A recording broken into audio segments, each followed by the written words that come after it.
The tough question of what happens if you have to scale it back. In business, there's an 80-20 rule, that often that 80% of the benefit can come from 20% of what's being done.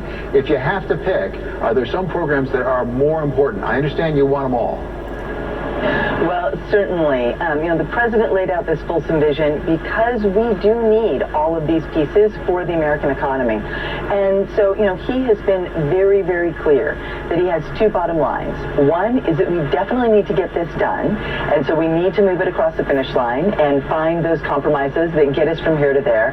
And second, we need to make sure that we do this in a way that does not raise taxes on families making more than $400,000, making less than $400,000 a year. And so it's really important to recognize, as we're thinking about the constraints, is that this package is fully paid for. The net cost is zero. And that is very different than, so many other significant packages that have gone through Capitol Hill in recent decades. We think about those tax cuts from 2017 that, actually cost the American economy over $5 trillion.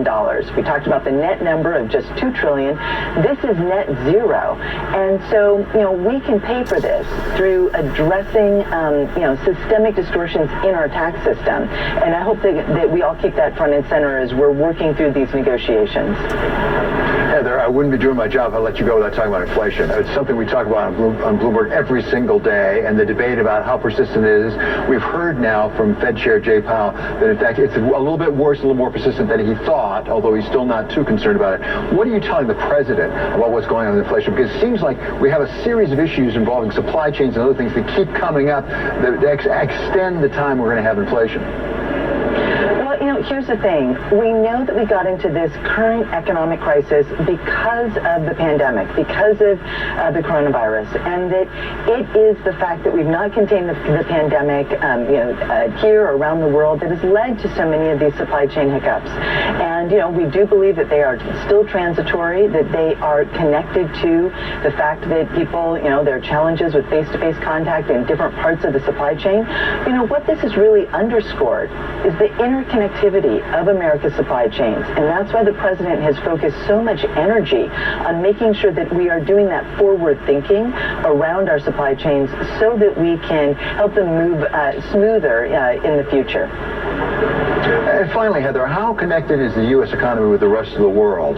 Because a lot of the world economy has been driven to a significant degree by China in recent years. We are seeing some slowdown in Chinese growth, and there are projections it may well continue. They have a number of issues within their property market, for example, and elsewhere. We heard from Investor Ty this week about trade relations. What are you advising the president about the extent to which we can rely upon China to help drive our own growth here back in the United States? Well, I would say a couple of things. First and foremost, back to the plans in front of Congress right now, this is an agenda to shore up American competitiveness and to make sure that we're investing in the kinds of sectors where we can be more competitive and quite frankly, places where China has actually done a lot of investment. You think about solar panels or electric vehicles.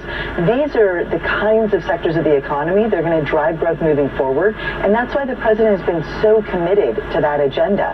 So we need to be focused on creating those good jobs here at home, supporting American industry, so that the United States can grow and thrive. And that is one of the ways that we need to think about our place in the global economy.